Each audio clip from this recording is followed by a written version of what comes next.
practice, I guess. A little rusty. A little rusty. Okay. All right, we'll go ahead and get started. Wide receivers coach Trent McKnight. Questions? Bro? Coach, you had a pretty big turnover in the room.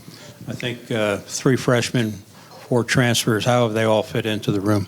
It's been really good. I think we got another great group. I think that was one of the challenges in recruiting. Like when I came in here a year ago, we had a great group of guys, high character guys, and wanted to maintain that. And that's what I always believe in. I mean, you're around each other so much. You want to make sure that the guys get along with each other. And then same, like the time that we spend with them, we want to have fun and we want to get better each and every day and be able to push them and want guys that are coachable. And I think that's what we did in the recruiting process. And it's been a really fun group to work with. And I think they're another close-knit group, which is exciting to see.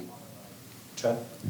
I would imagine there's probably not a first string or second string at this point. You got so many guys you could work with. Yeah, right now, and that's what I always believe in, and especially you got to be able to get guys work with both quarterbacks, right? So and all the quarterbacks and see them against different DBs, right? So it's a challenge, especially I think Amari Harvey's playing at a high level right now, and so you want to have as many guys as you possibly can go up against him, and then some guys work with the second group, and you got to be able to roll guys, and that may be something this year we can rotate guys in a little bit more than maybe in the past, but I am a true believer in, like I've discussed before, position flexibility, and then also trying to create as much competition as you possibly can. So every day that you go out there, they've got to work, and I think that's what we have in this group right now, right? Guys are competing, and there's good competition each and every day to get better. What have you just seen in terms of just the growth and development of Isaiah Kenyon? How has he just been coming along for you, Coach? He's been really good, and I've always been a big fan of Isaiah, and I've said that and thought he can be an elite player, and he's getting better each and every day. Like we knew it was going to take some development with him, but I think last week he had a really good week and then finished it with a good scrimmage, and then I think he's put 2 days back to back together, and that's what we're on him about, is being dominant every play every day, and that's what he continues to improve, the mental part of it, where he's focused on each and every rep of being an elite player. But he's fun to coach, excited to have him here and excited to see what he does, because each and every day he's got a chance to improve, because his ceiling's very high and we're just scratching the surface right now. So can't wait to see the receiver that he turns into. Alex?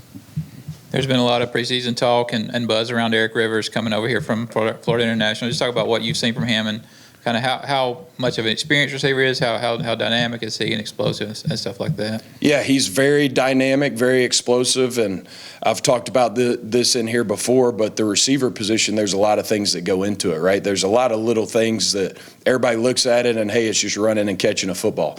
But he's really handled it like a pro, because he missed the spring. The mindset that he comes to work every day, wanting to take coaching, taking notes in meetings, being intentional in walkthroughs, trying to get better each and every day. He's really got a sense of urgency to improve. But it's a neat story, just a guy who's walked on twice at 2 schools and then was an All-American this past year. But he's fun each and every day to have in the room and to coach, and I think he truly has a professional mindset.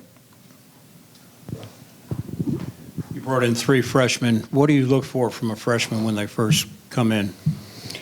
I think when they first come in, you want to give them every chance they can to get on the field. I mean, that's what we talk about in recruiting, right? We want to give them every opportunity, and at the end of the day, the cream rises to the top, right? And so the way we practice, the way Coach Key structures it, the way Buster structures what we do, they get every opportunity to have that chance, and that's part of what you're doing in recruiting each and every year, right? You're trying to create as much competition in the room so that other guys are pushed, and that's what we told those guys in recruiting, and that's what we've done so far with them when they've gotten in here. Coach, the underrated part of this group is the speed. I wanted to ask you a little bit about, obviously Rivers, you have Jamari Bryce, you obviously have Jordan Allen. Do you feel like that'll be a great weapon for you guys this year, just the team speed? Yes, I think we do have a good group, and that's what Buster always looks for, right? Try to get as many fast guys as we can, but I also think a receiver room's kind of like a basketball team, right? I mean, you got different size, shapes, and guys that can do different things, and that's what we ask them to do, because obviously perimeter blocking's a big thing in all the things that we do offensively. So I think you got to be able to have guys that are fast, because they create explosive plays, and explosive plays are one of the biggest stats in winning and losing football games on the offensive side of the ball. So when you have dynamic dynamic players. That's what we want in this offense.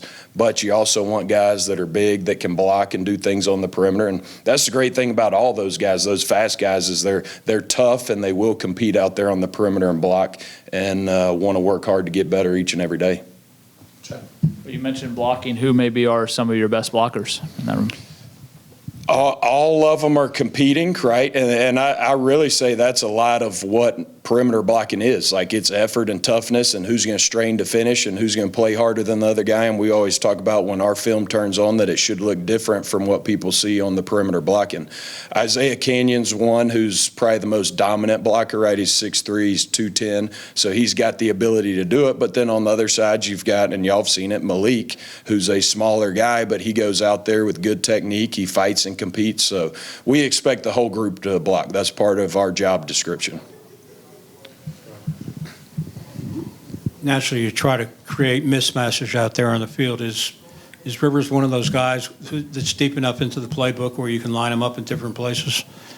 Yes, he's learned it very well. He's learned it very well. And we ask all of our guys, not just him, but everybody's got to learn to play multiple positions. And going back to what I said earlier, that's what you have to be, because if you've got two really good X's and they're one of the top twos, then you got to get the best guys out on the field, right? So that's our responsibility as coaches. It's also for them. But with what we do formationally, you have to know each and every spot, because one concept, you could be the number one boundary receiver. The next time you could be number one to the field. The next time you could be number two to the field.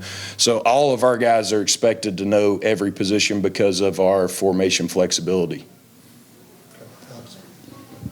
Zion Taylor had a good spring, had a really big spring game. Has he kind of carried that momentum over into fall camp, and kind of do you see him kind of stepping up into a bigger role this year? Yes, I think he's competing each and every day, and Zion's getting better each and every day, and still to be determined what everybody's role is, right? He's right there in the middle of the competition, but he's another one that works hard. He's getting better each and every day, focusing on the attention to detail that's needed to be great at this level, but another fun personality to have in the room, and really hungry right now to go out there and compete each and every day.